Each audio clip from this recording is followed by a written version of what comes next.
Do you like ice cream? I love ice cream, and I guess you do too.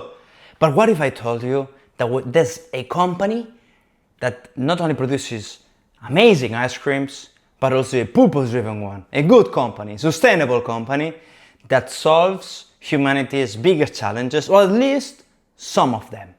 Well, there's one, Ben & Jerry's, you guessed it. Yes, it was in the title, but still, it is well known as a very purpose-driven organization, but they have been facing some backlashes, whereas also the purpose-driven organization might not be as sustainable as you might think because of dairy and also because of a lack of a resilient governance. First of all, the business model per se is an impact business model. And there's no doubt about it. There are third-party verifications and certifications that prove it, and also the pure definition per se of the company allows almost anyone to say that yes, it is a sustainable company. But let's dig into it. First of all, this company was born almost half a century ago, 47 years ago, with the purpose to redefine the success within this industry. And it's very complicated. One, because in general, ice creams are not that much healthy for your health. And the second one, because the supply chain, in general, can have very potential negative impacts, both in the social side, but also the environmental one. And of course, this company started with a social mission 50 years ago, or exactly 47 years ago, which was unprecedented, really, for any company back then, but especially for this company that operates in this industry. But still, it was in their DNA to have an impact business model, especially when it comes to the supply chain of the company, making sure that especially the social perspective, so workers in the industry, were not part of human rights abuses.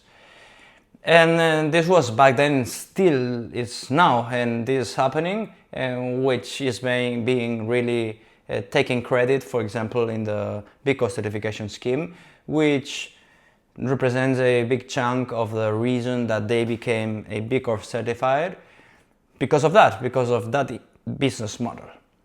As a small recap, a B Corp certification is an independently third-party certification that makes sure that a company is resilient when it comes to the governance and has a high performance in social and environmental indicators, while also most of them have an impact business model, or at very least a partial one, which means basically that the business generates value to shareholders, so economic value, but also to social or environmental value to a specific stakeholder of the company, beyond shareholders.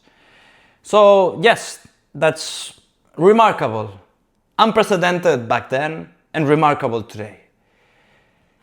That's one perspective, of course. Then there's obviously another one when it comes to climate change mitigation, which in this area they score a pretty high mark as well, at very least when it comes to the compromises made by the company in the long run. And this is very relevant because they are attached and aligned to the Science-Based Target Initiative, which is basically the kind of a number one pillar of the model to follow when it comes to climate change mitigation. And they are aligned with it, and theoretically they might be able to be what's so-called carbon neutral, or better said, reducing fully their emissions by 2050. But that's a plan. We'll see if that is possible in the long run. So congratulations in that regard as well. And when it comes to the governance, we have to say that even though the company is a subsidiary, a wholly owned subsidiary of Unilever, one of the, if not to say the biggest company when it comes to consumer goods in the world, they still have maintained their mission, or at least try to.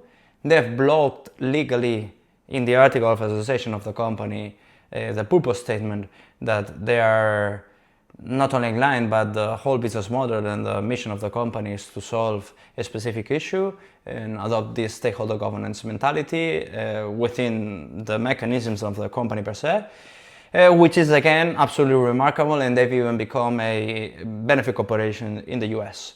So, I mean, all of this is unbelievable. And lastly, to add, and possibly the most remarkable thing, is that their advocacy strategy is very well known. Not only the strategy, but the actions and the impact that that strategy has generated. So, and this comes from Israeli settlements and most recently a Gaza dispute when it comes to the company that, well, they were very against, obviously, of what's happening. We won't be able to dig into detail into that because we're analyzing the company per se, but basically, since many years ago, including 2025, they've been very against what Israel, or what the management of Israel against Gaza, recently potentially named as a genocide. By the way, you can check in the video that we attach here at the end of the video as well. But basically the governance and also the public advocacy is extraordinary. So, I mean, if we only consider this might be one of the best companies that has ever existed in the world. But not so fast, because there's always a catch. And let's consider the trade-offs, or still the opportunities that the company has, because there are many opportunities to improve, especially when it comes to two factors. The first one is the one we're talking right now, the governance perspective and the advocacy of the company. As of today, which is 18th of September of 2025, I had to look at the calendar to remind myself that we're about to enter the end of the year, but that's fine. But having said that, the governance perspective, they're still a subsidiary of Unilever, part of the Magnum subsidiary that is at a higher level than the subsidiary per se of Ben & Jerry's. And it seems that the subsidiary is losing control. And that's being stated by one of the two co-founders that has recently quitted. It's not gonna be called anymore Ben & Jerry's, only Ben. Obviously it's a joke because most likely the company might remain with the same name. But Jerry, one of the co-founders, has quit, and this is not because of he was done with the business and he wanted to do another thing. No, it was because there was a clear talk between the values and the public advocacy strategy and the mission per se of the company against Unilever, the monster when it comes to revenue and influence, that obviously is not as purpose driven as Ben & Jerry's, and it's obvious that there could be a clash, but this is going to another level. So the main question here is if Unilever might be able to let go Ben & Jerry's so that they still keep the promise when it comes to the mission lock, or it might be diluted and therefore Ben & Jerry's might become a more or less normal ice cream company. We'll see, we don't know. As of today, again, Ben & Jerry's is a magnificent company, but still this question is becoming bigger, especially considering the latest news. But then there's a second one which existed before, which is basically the mitigation of climate change when it comes to the supply chain. So that means basically reducing or fully reducing their methane and CO2 related emissions. And that's, may I say, a bigger challenge than the governance part.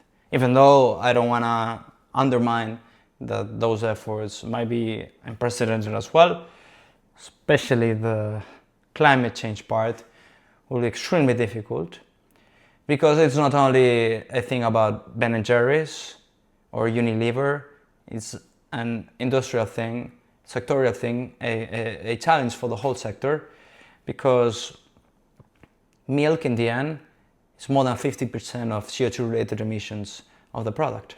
It's not really packaging or transport, it's milk. Of course, you can find ways to reduce the CO2 related emissions of the sector, and that comes to Ben & Jerry's but also other companies. But it's extremely difficult. Even if you adopt new strategies, also new techniques to reduce CO2 emissions, a new kind of manure and whatever, it is very difficult because of the sector. The most efficient strategy might be to completely transition to plant-based ice cream. But that might choke against the whole strategy of Magnum and, of course, Unilever.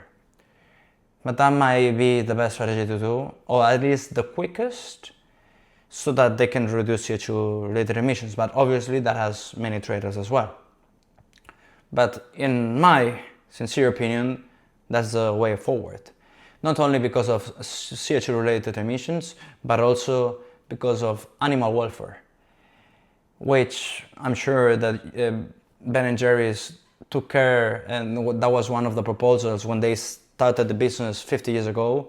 Also, not only when it comes to healthcare, but also animal welfare.